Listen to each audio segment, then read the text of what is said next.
Please clear my name. I did not kill my children. Those were the last words of Cameron Todd Willingham, whose life was taken for alleged arson. Months after his execution, questions were raised, ultimately finding that he was, in fact, innocent. One of many innocent people's lives stripped and never to be returned. My name is Sunny, and I strongly support the resolution that states the death penalty should be abolished in the United States. First, the application of the death penalty is discriminatory, and second, innocent people have been executed. Racial injustice has been hammered into our society, which infects the death penalty.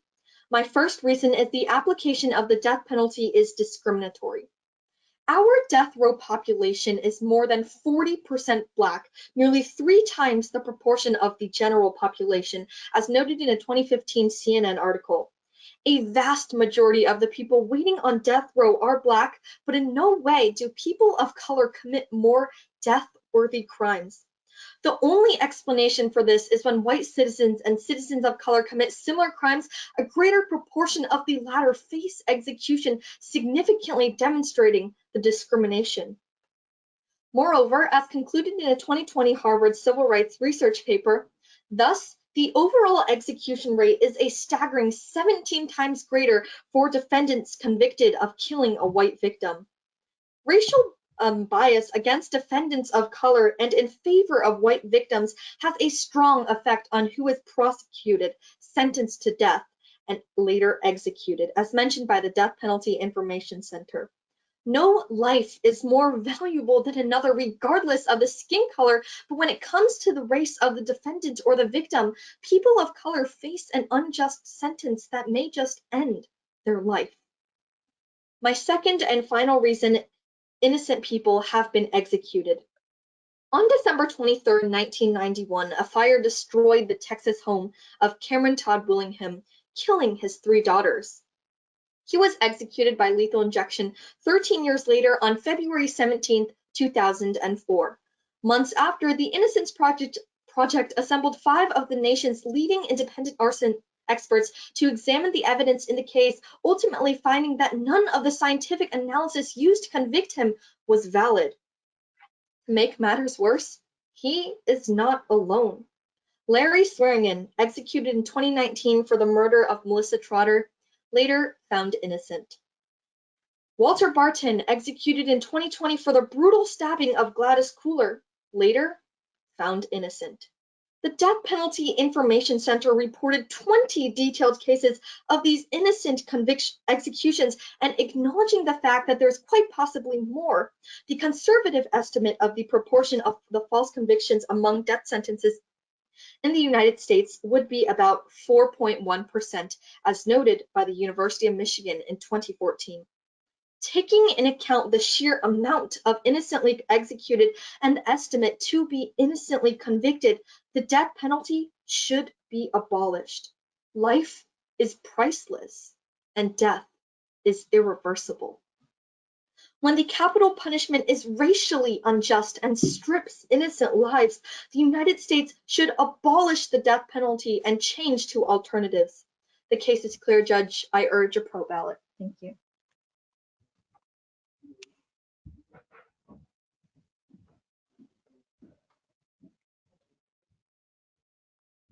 Okay, cross-examination. Can everyone hear me? Okay. Is everyone ready? Then my time will begin now. So your first contention was that the death penalty is discriminatory. Do you have any idea of how abolishing the death penalty would help fix this issue? Abolishing the death penalty would stop innocent people from being racially sent to the death penalty, and in the end of the day, they would be stopped from dying from execution. So they wouldn't go to the death penalty. Where would they go instead? Would go to an alternative place, and then they would be exonerated. And what are the chances of them being exonerated? Do you have an exact statistic? I don't have an exact statistic of the chances they would be exonerated, but I do know that systems and organizations like the Innocence Project will try to see if they're innocent or not. Okay. Then, in the same contention, you said that 40% of people on death row are Black, which is a disproportionate number. Do you know how many people on serving life without parole are Black? I am not aware of this because life in prison without parole may not necessarily be the alternative. Okay. Then for your second argument about innocent lives, again, how would abolishing help fix the issue of innocent people if they would just go to life without parole, which is the most generally agreed on alternative solution? Abolishing the death penalty would stop these people from being sent onto death row and later executed. And in the case that if the alternative is life in prison without parole, they would be sent there, they would later be exonerated, and then they would be released. So it technically does solve the issue. And how do you know that they would be exonerated? Because they are currently being exonerated. And do you have any examples of this? Like, example, Cameron Todd Willingham was exonerated by the Innocence Project months after his execution, if that is what the example you were asking. And that's time. And that's time. Thank you.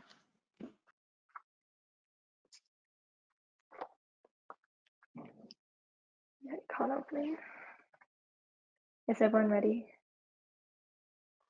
Okay. And my time will begin now. For the past 35 years, William Blake has lived in a 7x9 cell in extreme isolation. Every day he is fed through a small slot in his steel prison door, and occasionally he is allowed outside to exercise alone in a small pen. His sentence is 77 years, so he is almost guaranteed to die in prison. Life without parole is nowhere near the perfect alternative to the death penalty my opponent will make it out to seem. My name is Amber Lynn, and I negate the resolution that the death penalty should be abolished in the United States. My two arguments are that, one, while the death penalty is not perfect, it is a better alternative to the life without parole system, and that, two, the death penalty deters homicide better. First, the death penalty is significantly better than life in jail without parole. According to Joseph Dole, an Illinois inmate serving life without parole, he states that death by incarceration is like an invisible death row. He also states that while Illinois and other states may have abolished the death penalty and no longer have literal death rows, there are still thousands of them, many of them innocent, occupying death chambers on invisible and hidden death rows. Then, according to Kenneth Hartman, another inmate serving life without parole, he often wonders if that 15 to 20 minutes of terror would not be a better option. Rehabilitation programs, which, according to him, can bring meaning back to a prisoner's life, are not available to him and to so many others serving the same sentence. He describes himself as a dead walking man, someone who has been deemed useless to society and therefore receives the bare minimum to stay alive. Additionally, there is also less appeal in the life without parole system, which is why 73% of death row cases are overturned, whereas only 7% of life without parole cases are overturned. According to Katie Quant of the American Magazine, she states that innocent people serving life without parole are unlikely to have their convictions overturned as they lack the state-funded legal support and unlimited appeals offered to those on death row. This means that sentenced to life without parole as an innocent, you are more likely to die under the justice system. No, maybe the death penalty is not perfect. Maybe it is not all good, but clearly it is a better alternative compared to life without parole. My second argument is that the death penalty deters crime. According to the professor of jurisprudence at Fordham University, Ernest van den Haag, he states that capital punishment is likely to deter more than any other punishments because people fear death more than anything else. Criminals fear most deaths deliberately inflicted by law and scheduled by the courts. Whatever people fear most is likely to deter the most. Then, according to the Washington Post, each execution can deter from 3 to 18 murders. These are studies conducted by university professors from universities such as Emory University. Next, according to Professor of Management Science at Pepperdine University, Michael Summers, PhD, he finds that since the 1980s, whenever the death penalty was used, it was associated with a drop in the number of murders and vice versa. Then his team did a regression analysis on the 26-year relationship. The odds against the pattern being simply a random happening are about 18,000. to 1. Now, this debate is not about deciding whether the death penalty is good or bad. It is about weighing the con world against the pro world. While the death penalty is in no way perfect, serving life in prison without a chance of parole is much, much worse. In life without parole, you have much less appeal, meaning there's a larger chance for an innocent to be killed, and you have nearly no freedom to exercise your basic human rights. Life without parole is inhumane, more so than the death penalty. Furthermore, the death penalty does a better job overall at preventing homicides because, 1, of a fear factor, and 2, because no more crimes can be committed after the criminal is executed.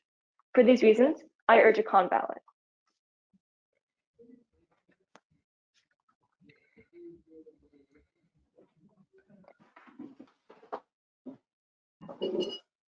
Okay, is everyone ready?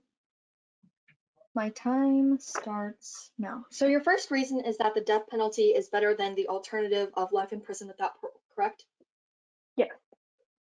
Okay, so in ACLU, life in prison without parole can allow for mistakes to be corrected. What is more important than having one's entire life to be exonerated if they are innocent? I stated in my first argument too that actually you're more likely to be exonerated on death row. In fact, 73% of these cases are overturned, whereas only 7% of life without parole cases are overturned. Okay, then backing up a little bit.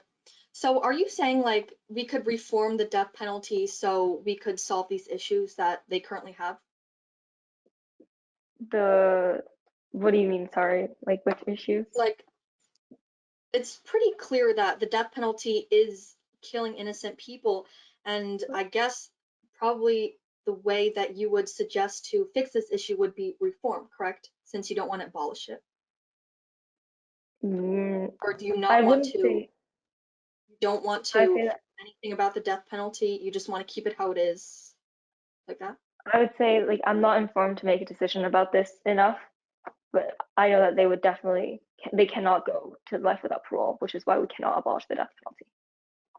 Why can't you make a decision about this? Sorry, I don't really understand. Oh, because I'm not informed well. I don't know how well a reform would work. I haven't researched much about reform.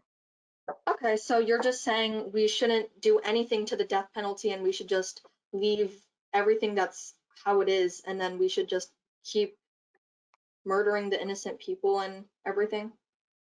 Not necessarily. I'm saying that in my first contention, like we can't abolish the death penalty because life without parole Yeah, I is understand that we can't the worst abolish the option. death penalty, is what you're saying, but are you, so you, okay, never mind. Okay, so your second reason, actually, there's no more time.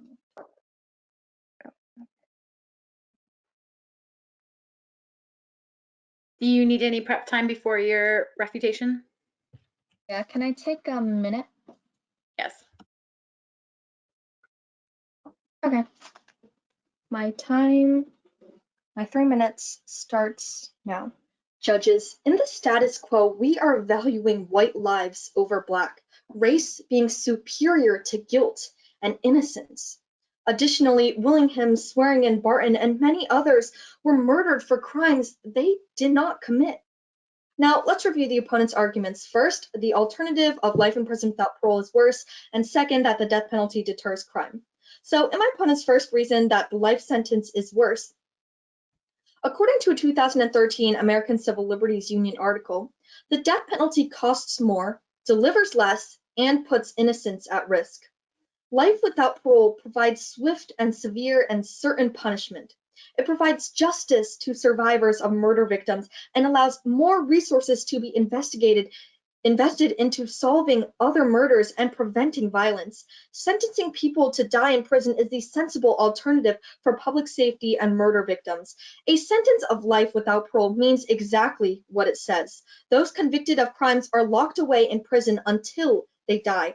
However, unlike the death penalty, a sentence of life without parole allows mistakes to be corrected or new evidence to come to life. The con side wants you to believe that even if the death penalty is inhumane, prison is ultimately worse. However, the life sentence allows for mistakes to be corrected and innocent people to be exonerated for their entire lives. The opponent brought up an interesting point of how there is no appeals in life in prison without parole. However, even if the opponent admits that we might not reform the death penalty, we can certainly reform the life in prison without parole. Nothing is perfect, so if we abolish the death penalty, all of those appeals will come to life in prison without parole, so technically all those people can be exonerated. Secondly, the opponent brings up, my opponent's second reason is that the death penalty deters crime. In a 2011 Huffington Post article, it says, persons contemplating murder do not sit around the kitchen table and say, I won't commit this murder if I face the death penalty, but I will do it if the penalty is life without parole. Fear of the death penalty may cause a few to hesitate, but certainly not enough to keep it in force. And the truth is that there is no real way of ever knowing whether or not the death penalty deters crime or not.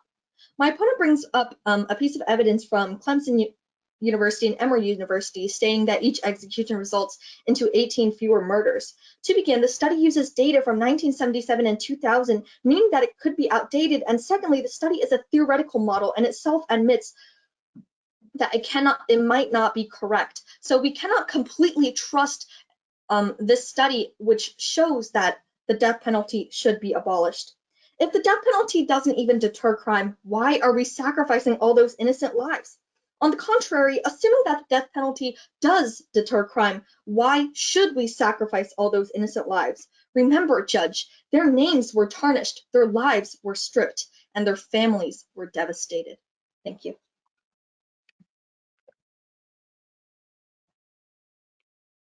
Con, do you need any prep time? Can I please have 1 minute of prep? Yes. No. To my opponent's first contention, where they talked about discrimination in the death penalty system, we have to ask ourselves, how does abolishing the death penalty help fix this issue? And the answer, it does not help fix this issue. And let me tell you why. In the life without parole sentencing system in the US, it is actually more biased than the death penalty sentencing system. About 56% of those with this sentence are Black, compared to a 40% that my opponent presented in their constructive, which is an even greater overrepresentation of the number of Black prisoners on death row. Not only this, but the magnitude of discrimination in life without parole is much worse. Less appeal means less of a chance to be proven innocent, less hope as an innocent in prison, and less, all because of one's skin color or false stereotypes. People serving life without parole don't have unlimited appeal or as many resources, meaning that this also discriminates against people of lower social classes, especially in the life without parole sentencing system. To my opponent's second point, where they talk about innocence and innocence being killed by the death penalty system, we have to ask ourselves again, how does abolishing the death penalty fix this?